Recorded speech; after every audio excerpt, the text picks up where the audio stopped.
phone. Well, no, they have to accept it. I think this is John. Prepaid call from John. Yes. an incarcerated individual at I'm getting good at this. San Diego, California. This call and your telephone number will be monitored and recorded. You have a prepaid call. This is the new guy, so. To accept this Hey, call, Angel, how are you? Dial 5 now. Thank you for using Global Tel Link. Hello. Hi, Jonathan. How are you? I am doing pretty doggone good for sitting in a prison in San Diego, California. How are you doing? I'm doing great. It's so good to have you. It is so good to be here. I feel honored and blessed. Oh, thank you. I'm telling you. Well, Josh isn't here yet, so he's late. So that's it. He's done. No, I'm kidding. I'm kidding. Really surprising because he was on me today. Make sure you're there at 5:30 our time. That's right. So, He said it's okay. He called me earlier to fill me in on a few things to see how much time. He should know better. I don't have you guys on a time limit. I'm like, last call. Last call what I would like to have, but it doesn't matter. I could go on all night. He knows that, but other people have to wake up for work, but yeah, it's that's one of the ironies of doing projects actually in prison is that by our very nature, we're doing time. And a lot of people think that, because we're doing time that we have all this time on our hands, but it's like, no, damn it, I got a schedule. Exactly. You guys are busier than most people. Well, we've got there's, what can I say? We've got a lot of work to do. And the stuff, the bridges don't build themselves. So, it's good work, though. That's right. Good work. Josh is with us now. now. You can sit around and do nothing. Exactly. Oh, good. Hey, Better Josh. That's Hello, right. Everyone. Better late than never. I'm kidding, Josh. Yes. Passionately late, right? Exactly. I know you wanted to make an entrance, so. Yes. As the curtains, John has this thing when we do PowerPoint presentations where the curtains just kind of open up, Yeah. There we are. Yes. Hello, John. Can he hear me? John? I'm sorry. Yeah, I can. You're breaking up just a little bit, but because I have the phones right next to each other. I won't put them so close. Let me turn my volume. Okay. Turn my volume up a little bit too. Yeah, and I have the volume I up. can try this. Let me make sure yours are up. All the phones, the volumes are up. I have the phones are right next to each other. Okay. Can you hear me now, John? Can you hear me? Can you hear me, Josh? Yes, I can. Okay. Yeah, you're a little muffled, but I'm sure we'll get used to it. Oh, that's strange. If he's yeah. Normally, I can hear when we would talk with Pharrell. I could really hear Pharrell. Ramon was a little harder. He's a little soft spoken. Yeah. And I know you're not soft. Mm-hmm. John's not soft spoken. Yeah, there we go. That's you got a little bass in the voice, and it rings right through. Yes. Well, how's everybody doing? How you doing, Mark? I'm doing good. How are you doing, Mark? That's good. I'm doing good. I was just catching up with my new friend John. Oh yes, you have definitely found a gem in John. That's for sure. He's great. I love his personality. Oh, he is. Wait. I'm kind of like this, pretty much only on days ending with Y, so I think we're going to be all right. See? Yes, yes. Well, we might get one of his dad jokes, maybe. He always knows when to slip in a dad joke right here or there. So his timing is impeccable at times, you know. Okay. So, all right. Yeah. See? Yeah. All right. Yeah, well, you know, the reason is because, you know, in here, I call this the distorted monastery of the absurd because, you know, we're surrounded by a lot of things that would be really funny if they weren't so serious and like kind of traumatizing too, right? So I think I go the opposite direction and bust out a good, well, good is I guess relative, but a dad joke, and that, you know, usually I get a couple chuckles here and there, so. That's right. Why Yeah. not? It helps. Yeah. Marge, I talked to Jamie and this afternoon, so you know we won't be having tea. They're busy both of them doing homework. A lot of stuff going on, so we are gonna miss tea. That bums me out, but also on the other hand, we're in good hands. We got John, myself, and of course you, Marge. Is Katie listening in and there tonight too? All the girls are there? All my girls are here. I'm not sure if Katie's here yet. She's been very busy because she's a school teacher. She's been busy. Is the sound okay? I just want to check the sound because I know what I did. I added my mic now just to make sure it's good. Okay, Lauren. So Lauren's here. Ray's here. Yeah, Lauren's here. Lauren said, "Hey, Josh." Hi, Lauren. How you doing? She's hanging in there. Yeah. Well, The commercials were great. Thank you guys. Call and your telephone Wait a number minute. will be monitored and recorded. What's that, John? I said I'm a little jealous. I didn't know you guys had such a great, vibrant community. We do. Well, Lauren's This call and your telephone number will be she's my monitored and boss recorded. over here. I got to be careful. Lauren is my main mod. She's my right hand person. She does everything. She helps me. I couldn't do this without her. And Katie, Katie does my commercials. Although the first commercial video you saw, the charge would change that were weekly. She did that. I did the flyer type because she was so busy she couldn't do it this week. She's a school teacher and she's amazing and things are really busy for her this time of the year. So she was a little bit busy. So she did one, I did one this week. Oh, Well, you guys came hit out it right out of the park. Thank you. I appreciate you. Yeah, so I have a good community here. I really do. Yep. Yes. Strong support network, and everybody's on board. Absolutely. I do. I have great support. Yes. Yes, I do. And I do want to say that Jamie was completely just blown away by Tuesday. That is great. I love it. To be able to do something special for her on their anniversary.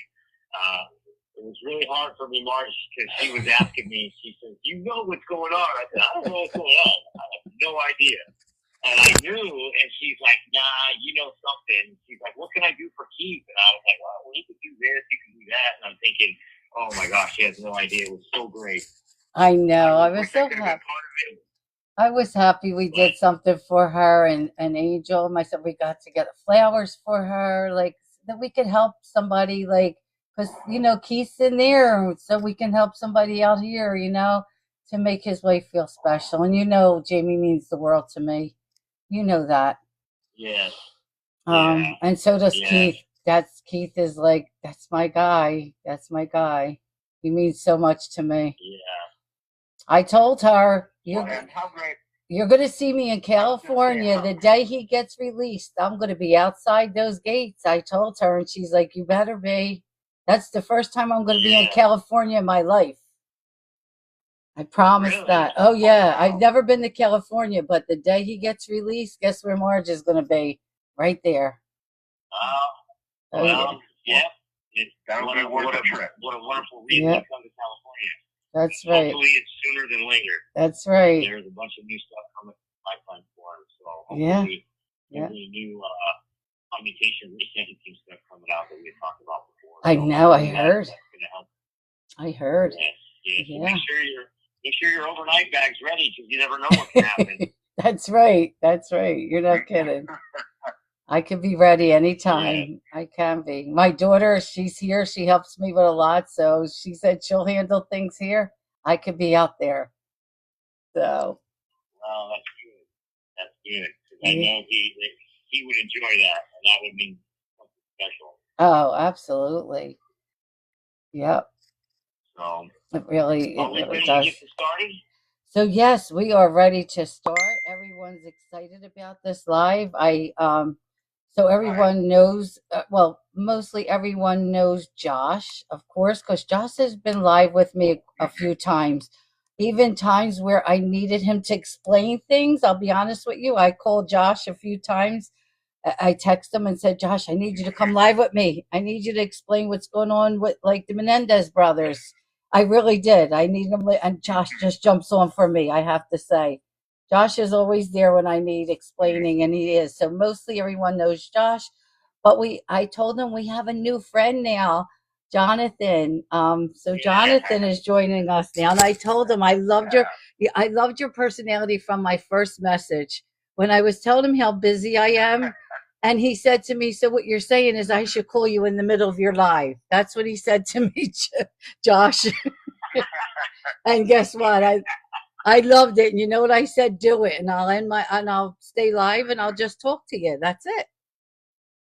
So yes, I called your bluff. I said, just do it. And that's it. I'll put everybody on hold and we'll talk. And that's what I would, and I'll do that. So yes, so we have Jonathan with us. So I'm so happy to have you. Yeah. I really am. I'm really happy to be here. Thank you. Yeah, it's great. Yeah. Okay, well, I love this. You guys ready? You ready, Jonathan? You betcha. Okay. So tonight, as everybody knows, my name's Josh. Thank you. This is about the fourth time I've been on live with Marge. They've all been a wonderful experience. Thank you guys for taking the time to be a part of another great Charge with Change. Marge, thank you for the opportunity to have this conversation about a sensitive topic that plays a huge part in many of the lives. Most of us incarcerated have a large amount of these adverse childhood experiences. Tonight we're going to talk about those. ACEs is the acronym for them, so that's what we'll be referring to them throughout this conversation. We're going to define what they are and how they shape our lives in negative ways, the effect they have in our lives, and also we're going to talk about how generational trauma plays a huge role in the ACEs that we do experience in our adolescence. Also, the impact of ACEs on negative thinking patterns in both ACE-exposed youth and adults. We do have a special guest here tonight. John is going to be with us.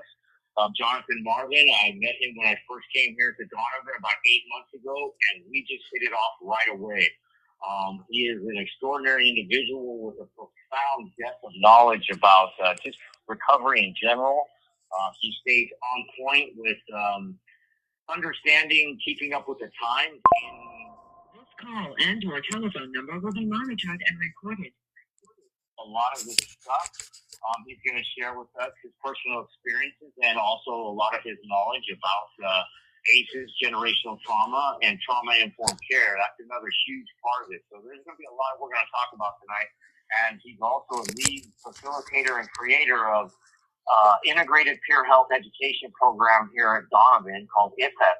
It's a voluntary program that creates an environment to foster change in others by educating them in the many areas of recovery through gaining insight of why they are the way they are. So if you would please welcome a good friend of mine, Jonathan Marvin. You have 60 seconds remaining. And we that's how it's going to work. And we got that. As we wait for Jonathan. John, you want to call back? I'm calling right back. Okay, Give me 30 seconds. you got it. Okay. Okay.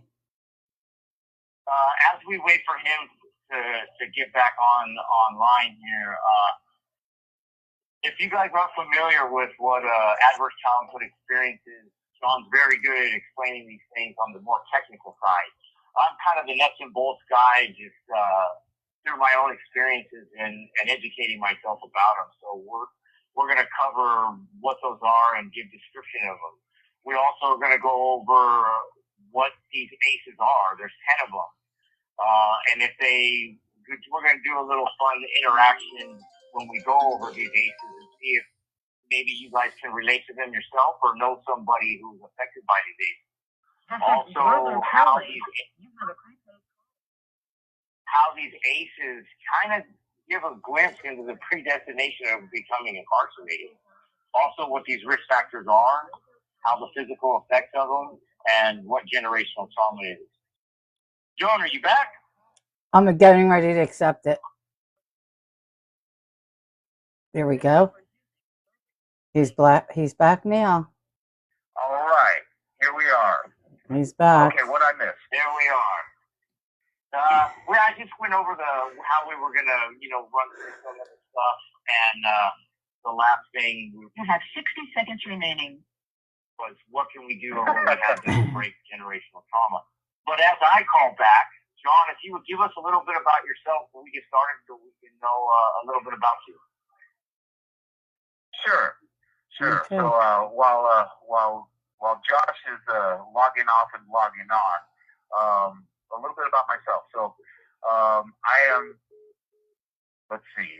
Obviously, I'm in San Diego, California, at R.J. Donovan prison. But prior to my incarceration, I had a family, house, bills, all those trappings of normal life. But on the other hand, I sold drugs. I feel like I was kind of cheating on my family and living in a way that exposed all the people around me to danger and adversity. And the paradox of my life kind of came to a head in 2007. So I was sentenced to 50 to life for murder and I've been incarcerated now since that time, so for 18 years. For me, this whole journey, aside from the fact that I had a certain level of outward success, inwardly, the minute I ended up in jail, I realized that I needed change. So kind of in essence, I was really charged with change from early on. That was 18 years ago now. And I realized, kind of entering into the county jail, that it kind of shook that proverbial tree and caused me to realize that, I absolutely needed to change everything. I just didn't really know how to do it. It was kind of one of those moments right off the bat where I was just like, looking up to heaven going, God help me. And now it's been a journey of about 18 years of transformation and change. And I've really been honored and blessed to cross paths with quite a few great people, Josh being one of them. And now with Marge and the whole community here, I feel like this is kind of a continuation of that. This is kind of a brief overview of my qualifications, I guess it were. So my lived experience on coming into the prison experience, or in the system, I kind of right off the bat started focusing on any kind of help that I could find. So, to put it in perspective, when I came into the system in 2007, the percentage of people that had life sentences going home was less than 1%. In fact, of those people that actually got found suitable by the parole board, I think it was something like 0.4 of those people have ever actually made it to parole. The hopelessness was really, really deep, and as a result, it was a crazy system. Still is to a certain extent, but things have changed a little bit. So I began soaking up all the information I could, bettering myself, and wasn't with a whole lot of direction. We're just kind of poking around in every way, shape, and form. But when I landed at Solano in 2009, the broader picture of what rehabilitation and actual betterment of not only myself, but those people that were around me kind of became a little bit more, I want to say it became, it started to take a little bit better form. So we started doing groups and pursuing programs and kind of looking around. Shortly after, I started facilitating programs, and by 2011, there's a mandate that went out through the CDCR to include a rehabilitation.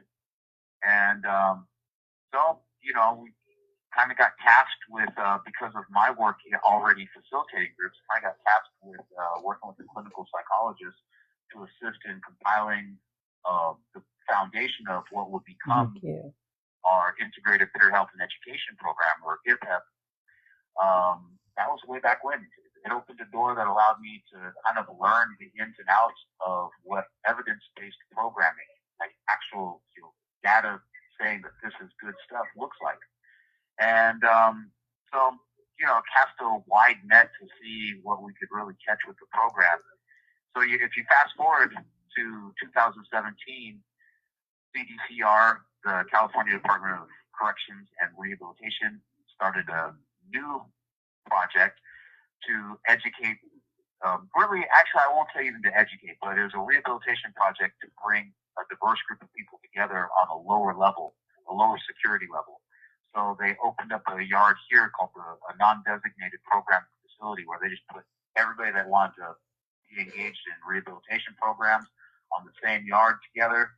And we started running. We teamed up. I launched it up there with a great team. And by actually really early on, I would say maybe right around 2020 or so, I was approached by an amazing psychologist up there, Dr. Jennifer Hauser, and the mental health team that we had up there. And they had known a little bit of my background in programs. And she had found out, she wanted to really address a real need in the incarcerated population. And so we started working on these programs, and we teamed up and launched IPEP in earnest. And within a year, we had added a great team member, another incarcerated individual named Brandon Menard, and a whole crew of other facilitators and sponsors. And, even outside of the facility sponsors, a guy named Gabe Rosales, who is just powerhouse. He's a juggernaut of really trying to bring rehabilitation to this facility and kind of take it outside of here. And we started getting support from the administration, and just kind of took off. So by 2023, we had averaged about 2,000 inmate participants in the programs here. And we since then expanded to the yard that we're on right now, that I'm here with Josh at.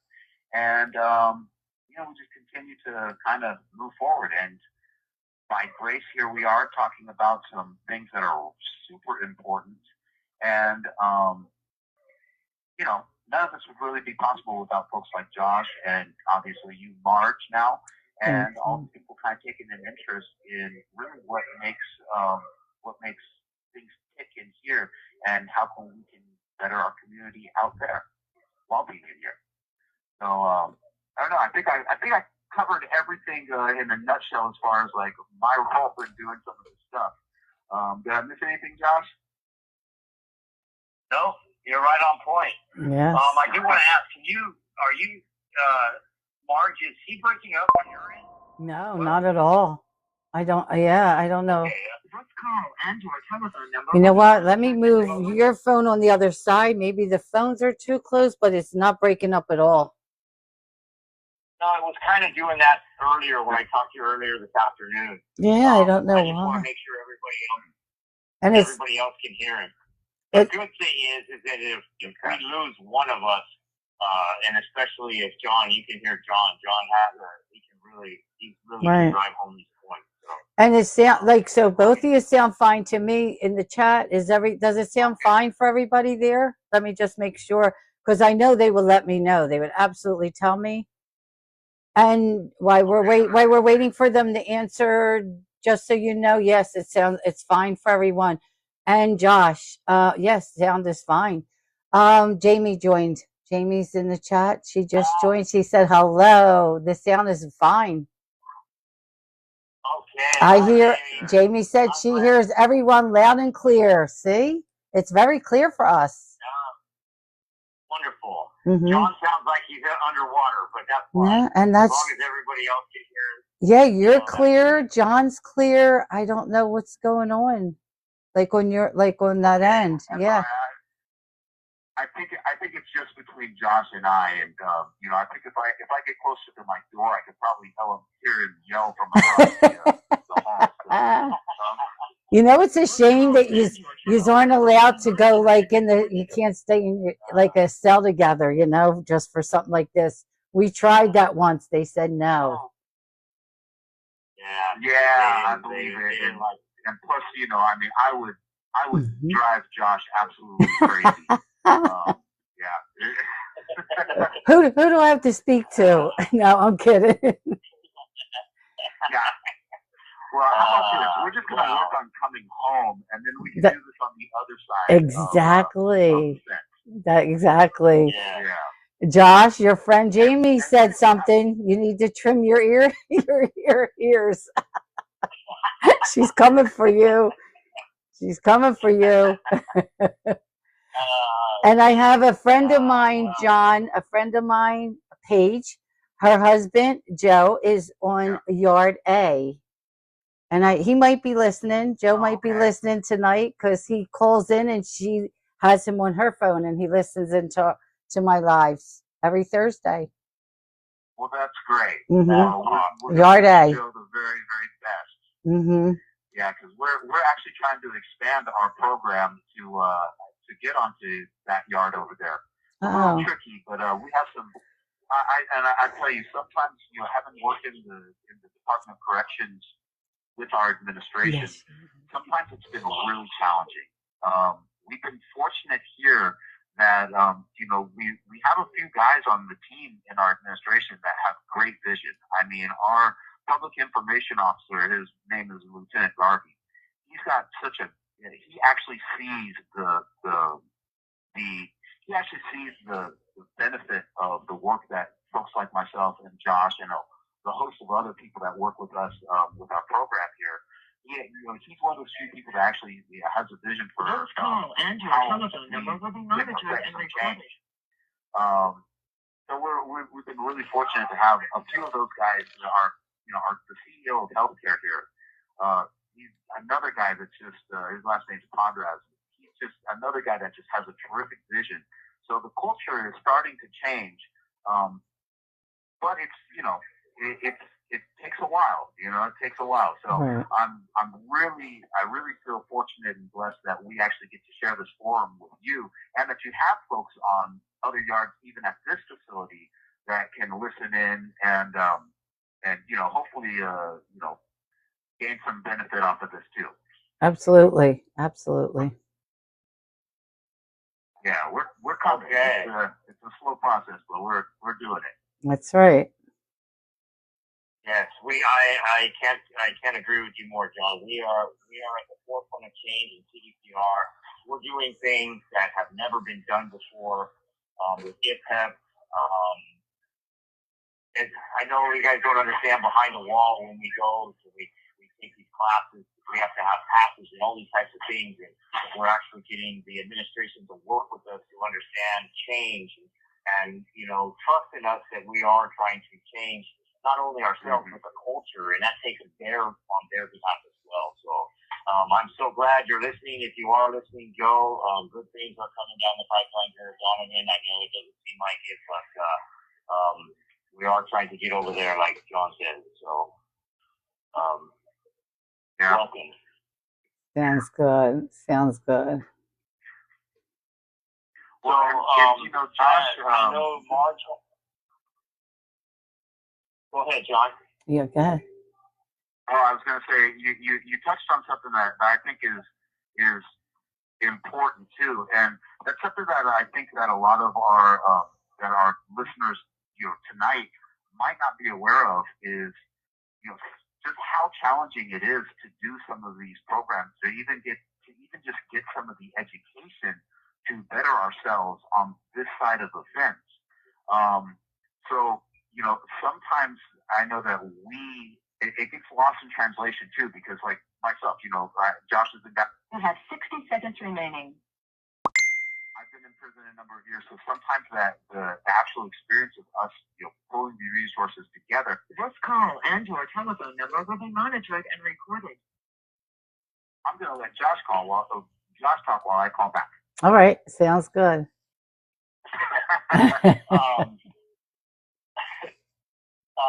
I know Marge had put up on the commercials that we were going to talk about ACEs.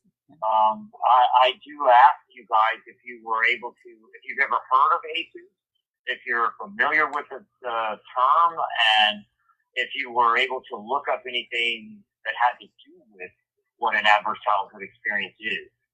I do ask you guys that question because I like to have interaction with you guys. Yep. Also give us something if you don't understand. Maybe we can give some clarity, or maybe you can give us insight. We get insight from the strangest places. Right. It's really eye-opening. We had this experience the other day in the healthy relationships class. I teach one of the guys. He came up with this term that I'd never heard of about breadcrumbing in a relationship, and it's so true, right? Leading somebody on. So when the student becomes the teacher. So I encourage you guys to participate tonight if you have questions, and also when we get to the ACE questionnaire, how does that go? Because the first thing I would like to explain tonight is, hey John, you back? He's back. I am back. Is to explain, what is an adverse childhood experience? That in itself is something that can be concerning when we think about it through adolescence. You have 60 seconds remaining. And here we goes. can have these experiences in the womb through all the way until age 18. And while I call back, John, if you would like to pick that up and explain what an adverse childhood experience is. Sure, you bet. All right. Okay. So, I'm thinking of a good point to jump in, because I feel like this is something that once we start to explain it, a lot of those listening are going to be familiar with the same experience. There's only a few degrees of separation, and our life experiences overlap so much. But it's kind of like it really kind of starts with our childhood needs. So I think that a great launching point in talking about adverse childhood experiences, or ACEs, should really start with the definition of what we need as children. So, our understanding of the world is shaped by our early development as a child. It kind of cascades through adolescence and extends even into our adulthood, especially for those that have grown up in, adverse situations. And we'll kind of go into that a little bit more as we progress through this. But for the time being, everybody's kind of, for the most part, familiar with arrested development. That kind of comes into play, especially when we're thinking about our development into our adulthood. We all know those people that are, 25, 35, 45, 65 years old and still remind us of when we were 15. So, there are a lot of people that have been exposed to these adverse childhood experiences, and they really develop a lot of different behavioral and thought patterns. But our basic childhood needs that need to be met are, safety, having a good, safe place to live, stability, mom and dad, our caregivers showing up on. This call and your telephone number will be monitored and recorded. I think all of us can kind of agree that, we need love and nurturing and attention growing up. Without that, we're lacking something, and we fill these spaces with something other than that. We need acceptance and praise, empathy, the ability to place ourselves in someone else's shoes. We also need protection and guidance, and we look to our caregivers, our peers, teachers, those people around us for that. We also need validation of our feelings and needs, and so when these things aren't met, they can open the door for even more traumatic experiences to kind of take root. Those things that are adverse in our childhood, they have an access point, especially when these childhood needs aren't met. And when it comes to ACEs, I liken it to, it's like, if you never heal from those things that have hurt you, then you're going to end up bleeding on those people that didn't even cut you. And that's kind of what adverse childhood experiences do. So let's maybe this call and your telephone number will be monitored and recorded. Maybe a little bit of an idea of what adverse childhood experiences kind of look like. And then I'll get into maybe a little bit of history of it before we get into the real nitty-gritty of it. So adverse childhood experiences, they happen to people from all over. They're in every population, but they're more common for those of us that have been raised in certain social and economic conditions. And they have a direct correlation. They link directly with bad outcomes later in life. They're the roots of ACEs, and Marge, feel free to interrupt me at any time. But the roots of ACEs comes from a 1998 study that was conducted right here in San Diego by Kaiser Permanente. It started in 1995 all the way up through 1998, and they had about roughly, I want to say, over 10,000 adults who just kind of went in for a standard medical evaluation. But what happened was it stemmed out of two doctors realizing that they were actually trying to treat obesity. And they realized that as they started to question people on their treatment plans, that certain childhood experiences, certain adverse childhood experiences, kept coming up that had led to them having these negative health consequences. So basically the study categorized, it was based on them studying these adverse childhood experiences. Now, to be fair, the group that they studied originally were like middle-aged white people who were affluent enough to afford Kaiser Permanente. But the findings were so significant that they found that the majority of these people had at least one ACE factor. We'll talk about that here in a minute. But they kind of broke down these adverse childhood experiences into three groups: abuse, neglect, and then challenges that were inside the household. So I would challenge whoever's listening right now to kind of look in your own life and think about, or those lives of the people that are around you, and think about like what abuse looks like, or neglect, or even those challenges.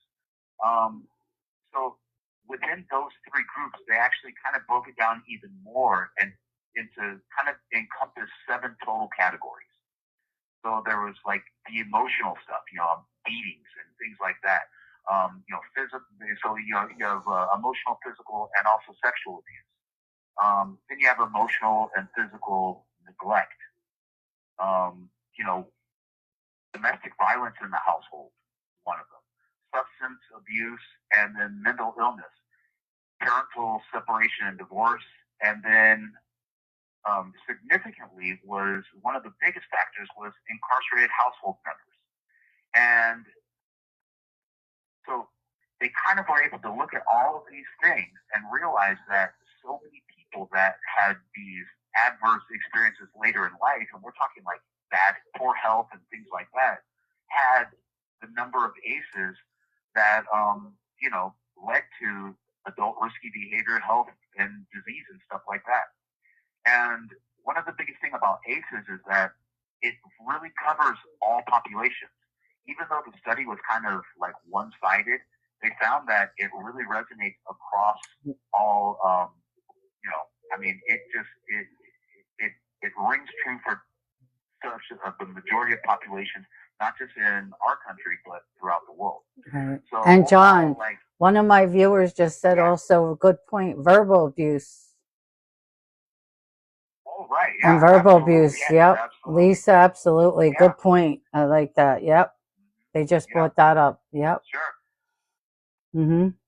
Yeah, and so they realized they kind of categorized and the numbers behind it are pretty substantial too. So like people that have, and we'll actually kind of, I think this would be really cool for us to actually kind of go over the little ACEs questionnaire. It's only 10 questions, and we can kind of see how many of these ring true for everybody that's listening can actually find their ACEs score pretty quickly.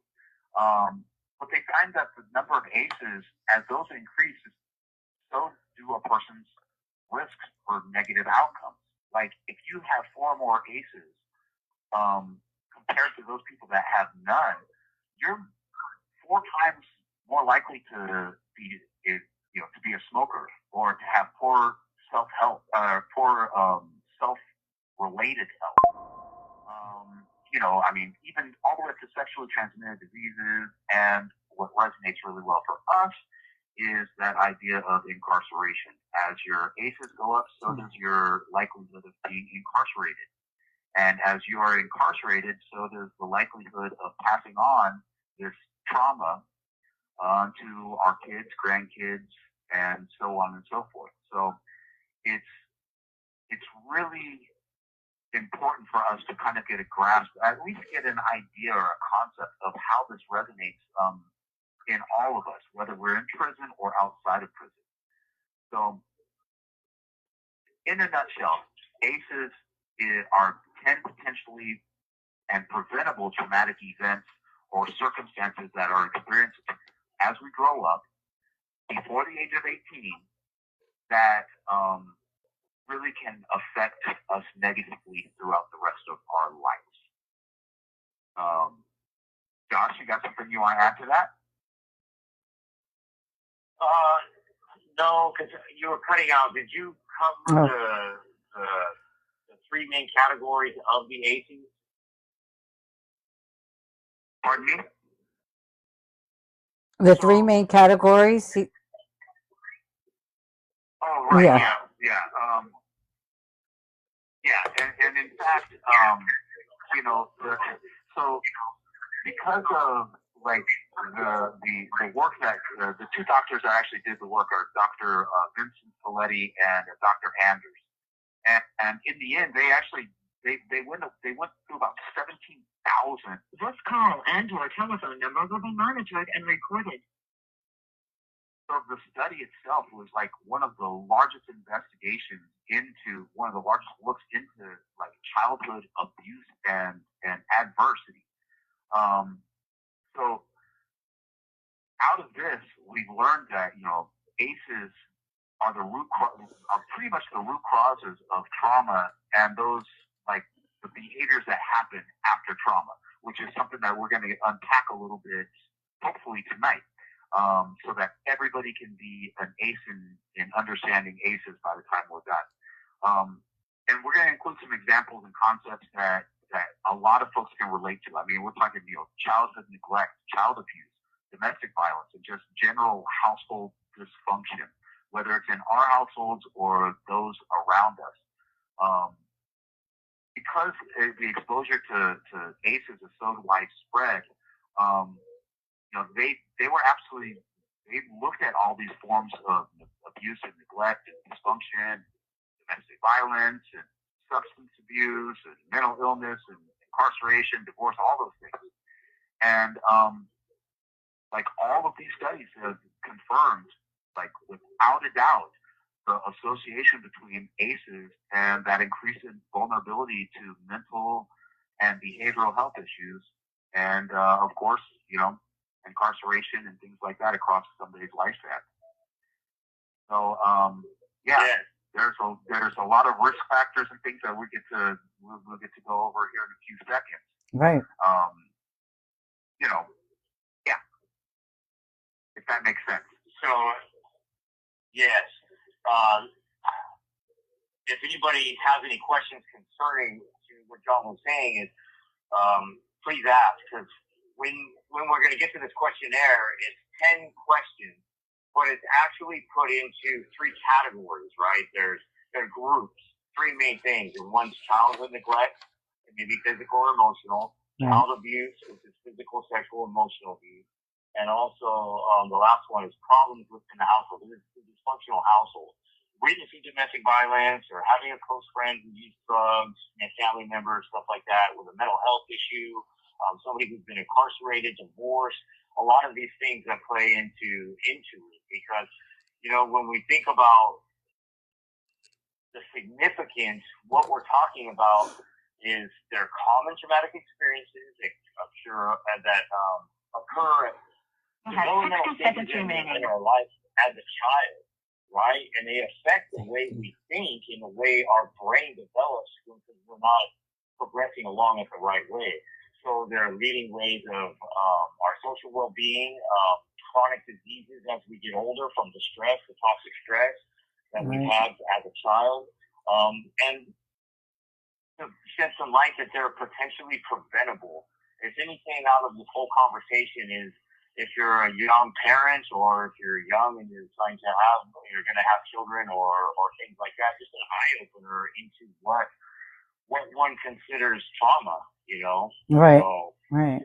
As we go on, to see that these problems, I can relate to these being the learning disabilities and the behavioral issues. And my substance abuse. I don't have any health problems yet that I know of. Thank God, I knock on wood. My head's very hard. As I was a child and moved through my developmental stages into adulthood, I'm still affected today by these traumas because my brain works a certain way. Every time when I have conversations with Marge and Jamie too, I have to tell her my ADHD brain and stuff doesn't comprehend things the way they normally do. So they do have a profound. The stress is profound and affects youngsters in a way that I can't explain it. So Right. So I'm sure throughout this we'll learn it, like what are some warning signs in like children that parents or teachers or even caregivers should look out for. Right, and we will get into that when we talk about the end, like what's trauma-informed care, what are the risks. You have 60 seconds remaining. John and I have our own personal experiences with a lot of our ACEs. I have 7 of the 10, and we'll get into that now with the question that these 10 questions of what are these ACEs. We're going to get into that right now. John, are you there? Yeah, John's here. This call and your telephone number will be monitored and recorded. Let me call right back, Mark. Okay, call me back. Okie dokie. So I have one question in the chat, John. I don't know. It says a question. Let's see. Some of the trauma that you men have endured from a child to an adult. Some of the trauma that you men have endured from a child to an adult. Wait, I meant to say, what are some of them? Yes. What are some of them? Mm-hmm. Yeah. So for me personally, I can, of course, having facilitated programs and groups in here, I've heard the stories of countless men in my, in a similar situation. Speaking personally, the things that I've witnessed, I came from a home where there was, even though I didn't have a lot of physical abuse, the emotional abuse was pretty heavy at times. My dad was, for the most part, uninvolved in my life. He drank a little bit, but it wasn't, we didn't have a lot of substance abuse in our home. But we had dysfunctionality. My mom was suffering from a chronic disease that led to her early death. And as a result of her suffering through that, my dad was pretty much unavailable to me. So the neglect that was in my household, I was, from an early age, I just kind of was left to my own devices. So for me, and then witnessing the divorce of my parents was really, really difficult. One of the things that, even though for me there wasn't a huge physical aspect of the neglect and the trauma in my life, I witnessed firsthand my dad's infidelities towards my family. I mean, I witnessed him literally in the act of infidelity. And for a young, as an adolescent, not only did that traumatize me, but then I felt the shame of this call and your telephone number will be monitored and recorded. Now I was invested with this secret keeping and the shame and all those things that kind of come along with that while my mother was sick. So it was trauma on top of trauma. And for me, it's like, now that I'm older, I look and I realize that, any clear journey into restoration and rehabilitating, any clear journey that we take into restoration and rehabilitation, or even just, being a better human, actually needs to start with an objective look at our thoughts and where they originate. Where does this stuff come from? People don't just show up all of a sudden and become, killers, or, child abusers, or, robbers. There's a path that leads people there. There are all kinds of things that shape how we view, think, and feel and interact with with the world around us. And taking a look at, ACEs draws that connection between the adverse childhood experiences that we endure as a child and that risk of developing health and behavior problems all the way through our adulthood. Those experiences they're traumatic for children. They cause a profound distress. Chronic trauma and even like one-off trauma experiences that are maybe repeated or prolonged. Those things lead to behavioral and health issues, substance misuse, and physical problems.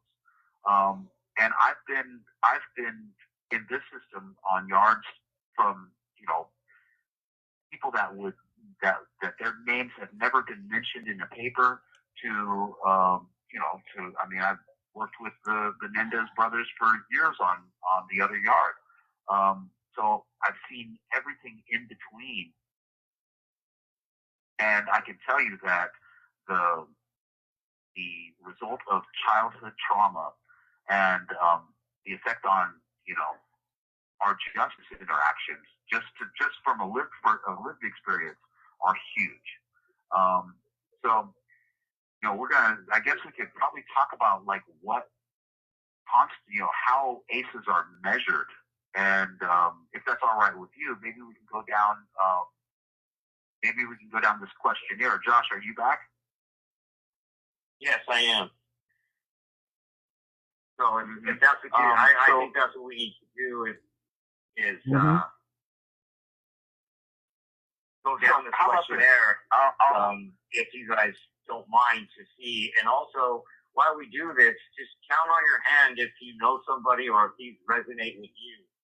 This always reminds me of Compassion Prison Project in their Trauma Talk Circle. When they ask these questions, everybody takes 10 steps back from the center. And there could be 50 people, there could be 500 people. And when these questions are asked, everybody takes a step forward if it applies to you. And when you get to the end, you realize how much you have in common with other people that you really maybe didn't like, didn't associate with. They weren't your type of. This call and your telephone number will be monitored and recorded. We're doing this in a prison setting. So when you're gathering people, and you're asking these 10 questions and to see if they apply to you, and the more you have, the more problems, I hate to say it like that, but the problems you have. So, if we could go ahead and read these questions and just kind of count on your fingers. Sure. If any of these, or hopefully none of them do apply. So if you're ready, we'll go ahead and start. Well, the thing about this is, They are. It is 12. It is 10 questions. So if you have 10 fingers, you can just count them off on your fingers. Okay. Yes. The first, Josh, you want to go ahead? Do you feel? You want to go ahead, John? You have something else? No, you go ahead. Nope. That's it. Okay. So these are this is the list of adverse childhood experiences that you experienced prior to being 18. All right. Number 1, did you feel that you didn't have enough to eat, had to wear dirty clothes, or no one to protect or take care of you? Number 2, did you lose a parent through divorce, abandonment, death, or any other reason? 3, did you live with anyone who was depressed, mentally ill, or attempted suicide? 4, did you live with anyone who had a problem with drinking or using drugs, including prescription drugs? 5, did your parents or adults in your home ever hit, punch, or threaten to harm each other? 6, did you live with anyone who went to jail or prison? 7, did a parent or adult in your home ever swear at you, insult you, or put you down? 8, did a parent or adult in your home ever hit, beat, kick, or physically hurt you in any way? 9, do you feel that no one in your family loved you or thought you were special? 10, do you experience unwanted sexual contact as a child? Those are the 10. My ACEs score is 7. So when you think about these things, or you think about others who may have been impacted by these 10 questions, you can almost think that nobody was ever not subjected to trauma as a child, right? Because this is in your home is what we're talking about. But if you have you had a friend growing up that was in any one of these situations, you're still, affected by the trauma that goes on from these ages. So, John, what is your number? 5. 5. So would anybody 5. Listening like to share how many, or is this something? What is your guys' feedback on these questions? I'm waiting for some feedback. Wait a minute. Yes, I have many things on that list. Number 1, losing my dad. What's a T? 13. Lisa says 7. Your score is 7, Lisa. At 13. I'm sorry. Cindy. I didn't see that. I didn't know what the team at 13. So Lisa's score was 7. Josh, and I told you I was very fortunate as a child. I couldn't relate to any of that, and I'm being completely honest. I didn't have any of that. I have several. Thank you. And I really couldn't. I was listening, and I really couldn't relate to none of that. Yes, my score was 7. I lost count. I believe mine was 2 to 3. Everybody's answering, so I'm just reading it out loud. 7. This is Jamie. I see you. I'm getting used to that other name. So Jamie's under her daughter's name now. So she just said, this is Jamie. So, yep. So we're getting 7s, 2 3s, 2 or 3. Yeah. Yep. 7. Yeah. I don't know about John, but I got to log back in. So, John, if you will fill in here for a moment. Oh, you have to log out of your computer? You've been on. Yeah, I know. Yes, I will call right back. Okay. All right.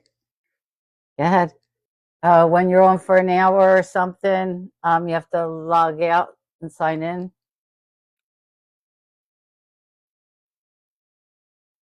John? Hello? Did we lose John? I think we lost John. Oh, I think they have to, because when they're on for over an hour now, they have to log out of the computer and log back in. Hey, Brenda, how are you? So they'll be right back. Their computers, not computers, they're tablets, even though John has a computer. Thank you, Brenda. I appreciate you. So they'll call right back. They have to reboot their tablets on it after an hour. I don't know if it's something new, but this happened the other night when I was speaking with Carell. How are you, Brenda? I don't know what's going on. Cindy said the same thing. My makeup looks good tonight. I don't know. So we are waiting for the guys to call back. I really like this subject. This is so interesting. And what did I tell you is I really like John. John is really, I like him. Okay. You're fine. Oh, I'm so happy, Brenda, that you're home. I really like John. He's really good. I like his personality. Very smart man. He teaches a lot of courses in prison system, and I'm trying to hold the phone so they don't interrupt each other. So I'm not letting them play through. And I don't know why Josh was having trouble. They aren't they, Lisa? And they teach courses in the prison system. They are good together. I really like them.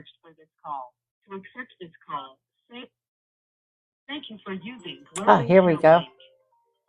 Hey, Josh.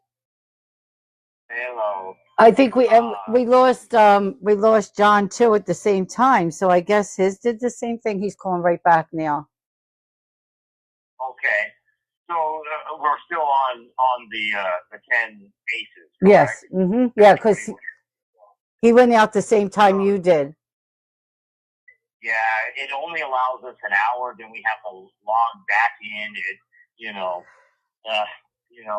Yeah, that happened. Yeah, that happened the other night. So when we're speaking about these bases, hey, John. John's back now, Josh. Hi. Okay. Hey, John.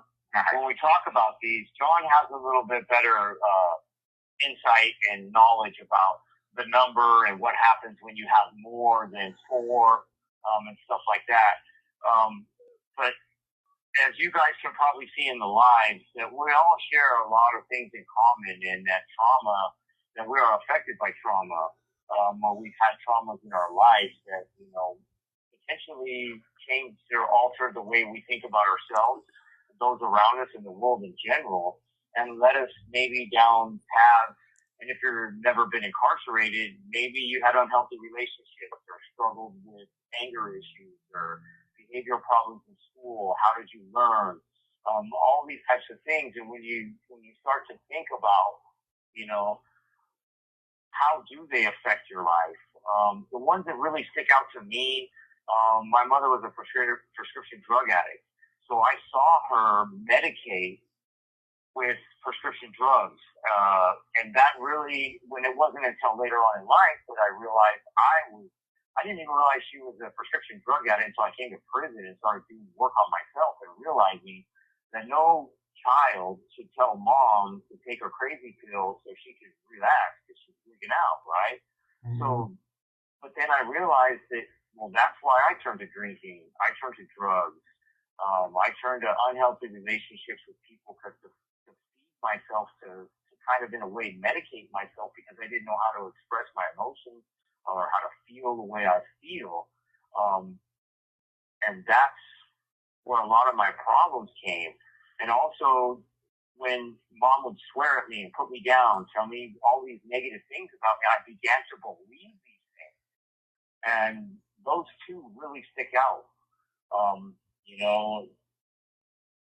Also the physical thing, it's funny, I had a conversation with my father today and we were talking about tonight in the topic and how some of you that are our age, John and I's age, you know, we're in our 50s, our early 50s. So in the 70s and 80s, that's people, I used to say it, oh, that's just the way we were disciplined. Sure. This call and your telephone number will be monitored and recorded. Maybe so, but it's not how you discipline a child through physical violence. Taught me that it was okay to use physical violence to get what I wanted from somebody else. So these are how these cases, when you go back and you do the work and you look at them, and how they affected your thinking back then and how it carried into your adult life. And it gave me a lot of answers that I didn't really have to ask mom or dad for those answers. So it's really profound, the work that you can do with understanding the Right. 10 cases, you know. Right. John, you got anything else you would like to add to the questionnaire, to the question? No, I think that you covered it pretty well. And you know, just Josh had mentioned some of the numbers, and I tell you, Marge, right off the bat, for you know, you're one of the you're a unicorn. You know, you're one of the rare ones. It's because the research on it suggests that at least 70% of everybody in the United States has experienced at least one ACE, has had at least one adverse childhood experience. So to not have any kind of sets you apart, you know, and which is I mean, that's fantastic, and we want that, you know, we want that number to be shared by a lot of people. Right. And part of that, I think, you know, but even like with more recent, in a nutshell, the higher your number of ACEs, the more the more poor physical and mental health outcomes, and the more high-risk behaviors tend to come out later in life.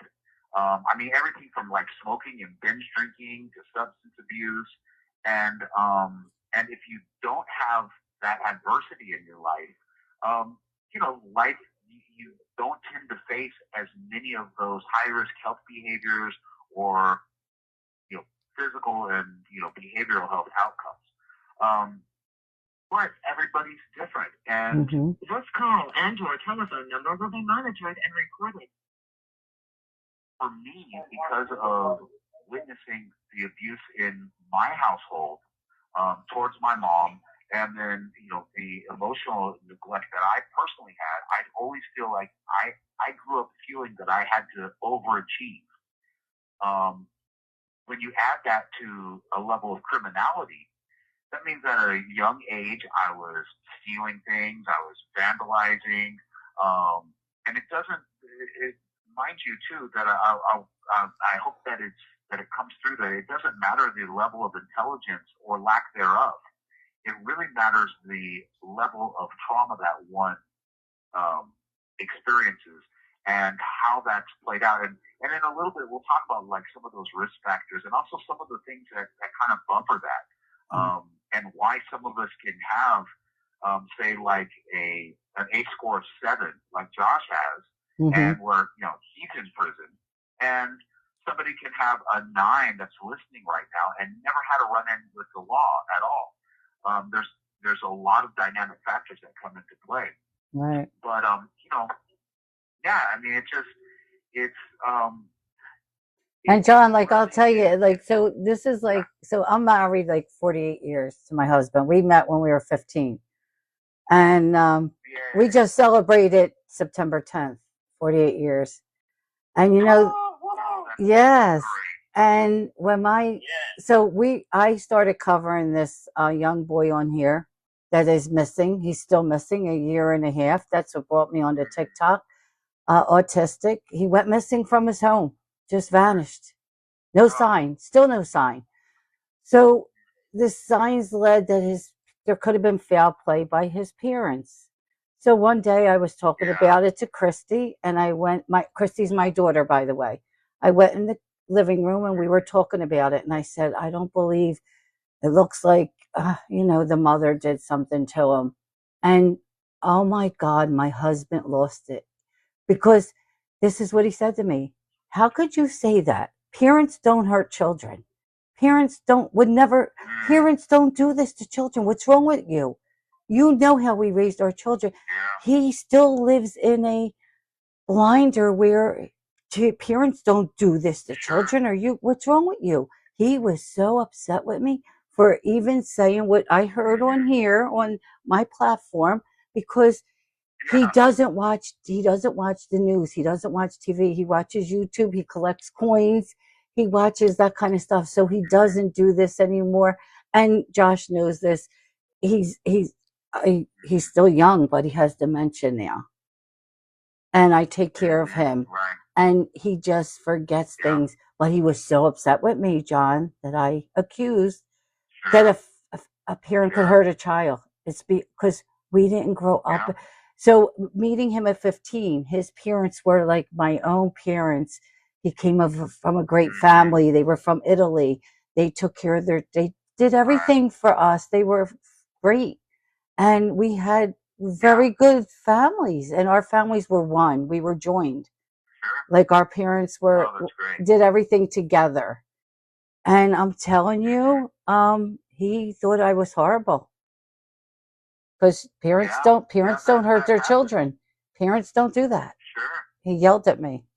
Yep. Well, and that's one of the things that I think that we're here to kind of I don't want to say address in the sense of like we're here to coach anybody or anything like that, but I think that being aware that that there are also that there's some generational and cultural issues that come into play when we're talking about this kind of stuff, because there's especially my ex-wife's family they're very Italian, and I could see them having the same reaction.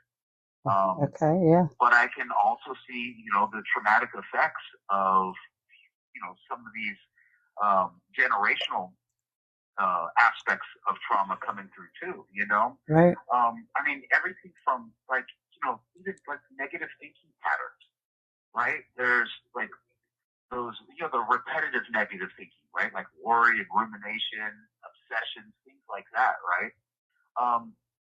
The tendency to engage in that negative thinking is way more common among adults that have been exposed to adverse childhood experiences.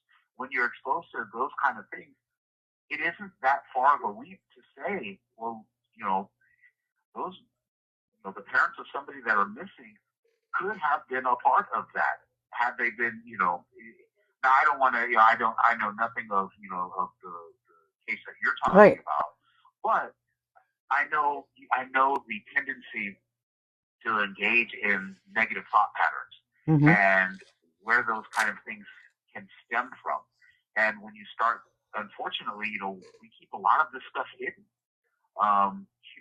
Like Josh had just alluded to, he didn't even realize that his mom had a problem or that it affected him in such a way until he started unpacking these things in prison. Right. It's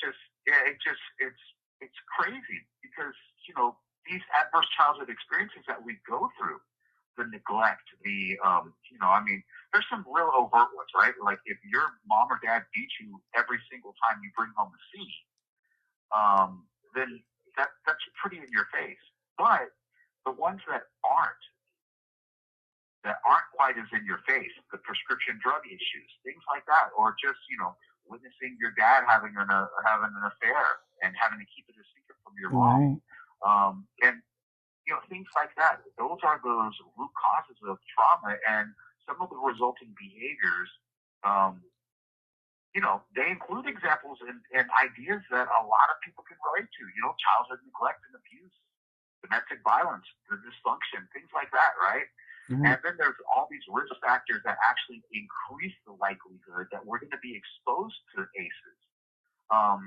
There's family stuff, there's community stuff, social, school, just things that are in our culture. And the reality of those conditions, they can really become overwhelming when we see the systemic nature of those like risk factors, right? Like I'm guessing that you probably didn't live in an area where there was a food scarcity.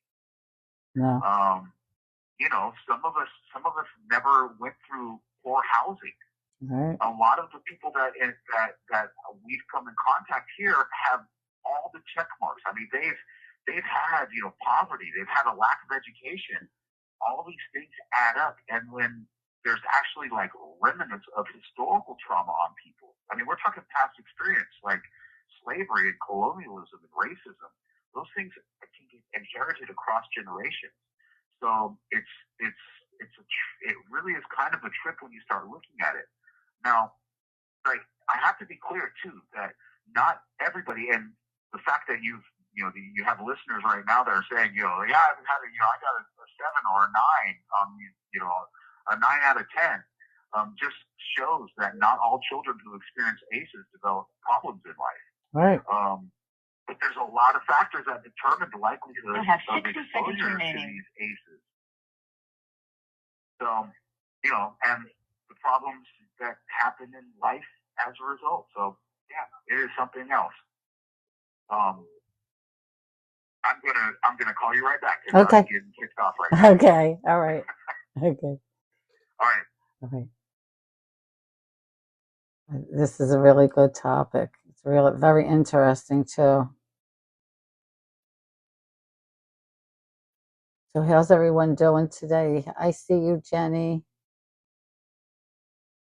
Thank you everyone for being here. Now at least they're on the same schedule of calling. Here we go. Even though I've been holding it to my ear so when they speak they don't have to hear it to each other. It's hard to do it with 3 phones, but 2 I can do that. Josh Burcham. An incarcerated individual at the MargeC Jonathan Correctional Facility, San Diego, California. This call and your telephone number will be monitored and recorded. You have a prepaid call from. Thank you for using Global Tel Link. An incarcerated individual at the MargeC Jonathan Correctional Facility, San Diego, California. This call and your telephone number. You know what? Yeah, this is kind of good. You know, Keith started when it's easier when you call together, and I think that's good because you know the phone goes out together and these are back together. Here we go. So so it works out good. Yep. Yes. All right. You know, he was touching on these risk factors, right, that come into it when we're talking about to hear both of you, Marge, that came from these families where adverse childhood experiences were pretty much non-existent. Is I can't. I'm trying to wrap my head around that. That is wonderful. But when we think about the community and how our family has kind of like, what's the word I'm looking for? Rituals or, things that we celebrate and how we do things really affect the way we grow up and see things, right? And even when we're in school, the school that you go to, what's going on in that school as far as we're children and we're developing our social skills, all of those things can come in and cause also bullying, causes long-term trauma. If you had to go to school and you didn't have the in clothes, you had to wear hand-me-downs, all those things, right? That plays a huge role in how things happen as a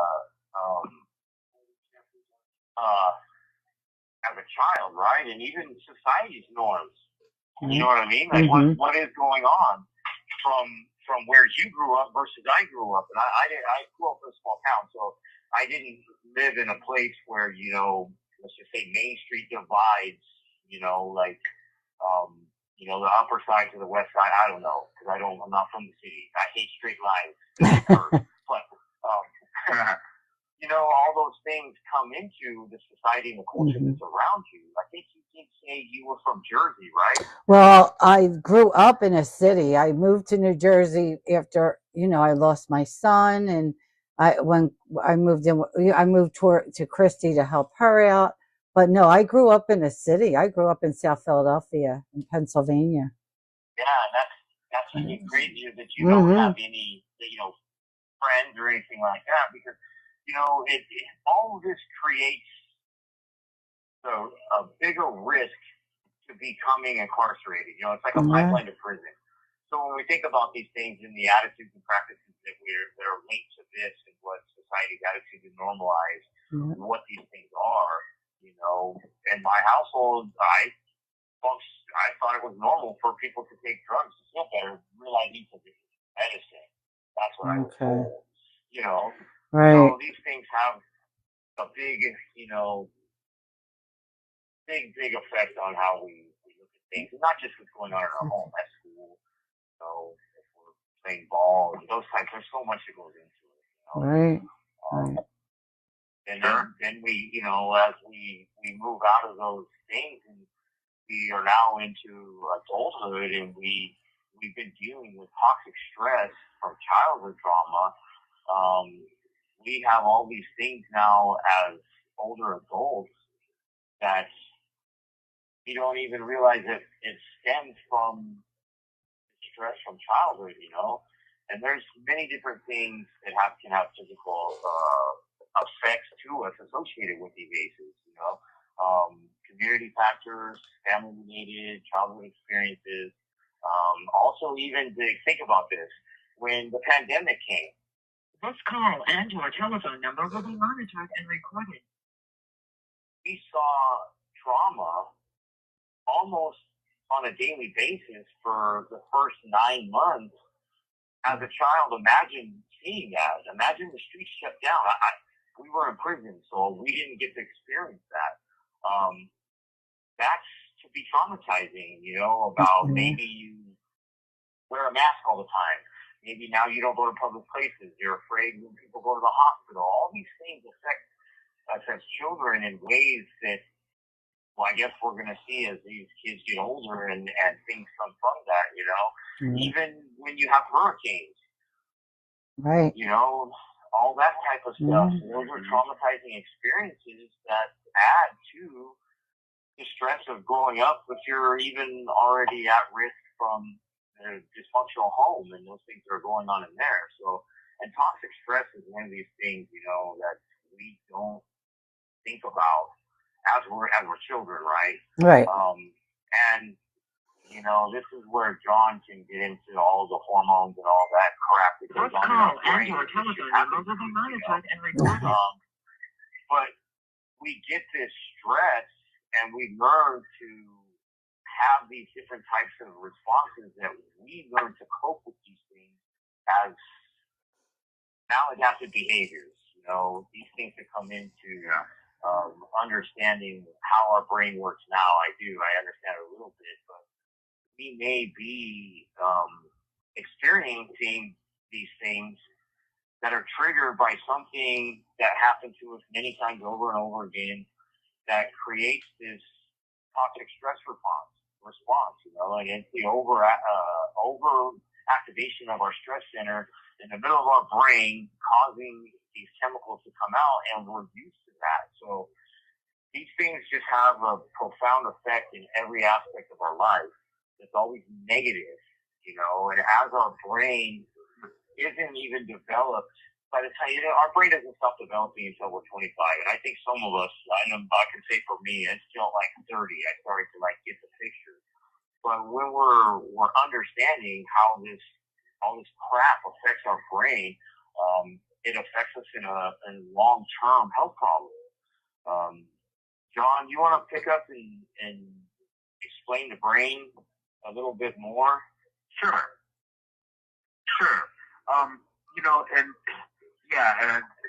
The two things come to mind when I'm listening to Josh too. Is one that direct link between the increased exposure to certain risk factors.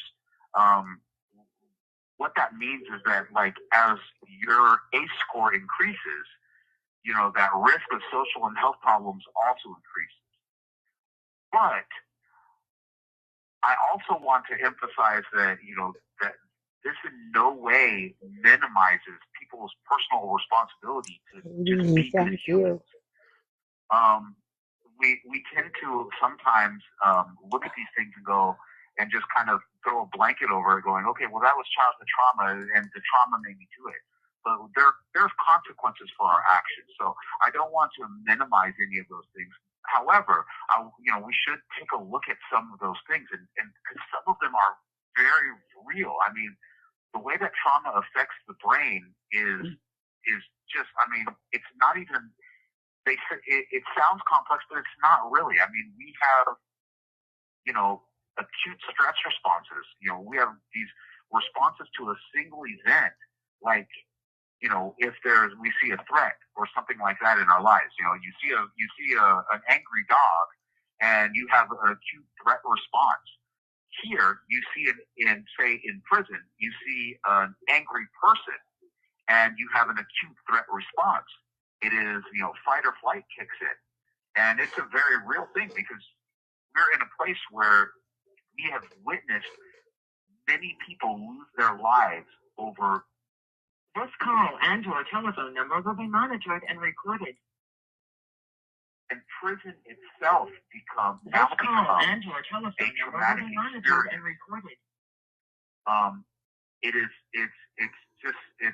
unheard of. So when you have these acute stress responses, it stimulates the stress center in our brain. And I'll get a little nerdy here, but your hypothalamus, basically where your pituitary is, it produces cortisol. This is a stress hormone. This is what triggers our bodies to take action. And when that happens, your body stresses. But then it has to calm down. It has to return to normal.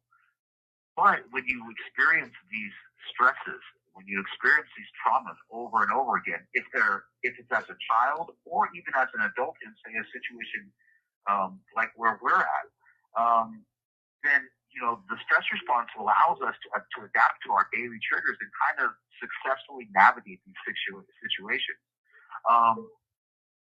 But if that happens time and time again, it turns into what researchers call toxic stress response. And that's strong or prolonged or repeated stresses. This really kind of releases this toxic stress response, and it's an overactivation of our stress center. So we're constantly releasing this stress response. The problem with this is it leaves elevated cortisol hormones in our body, and then these chemicals turn toxic in our body.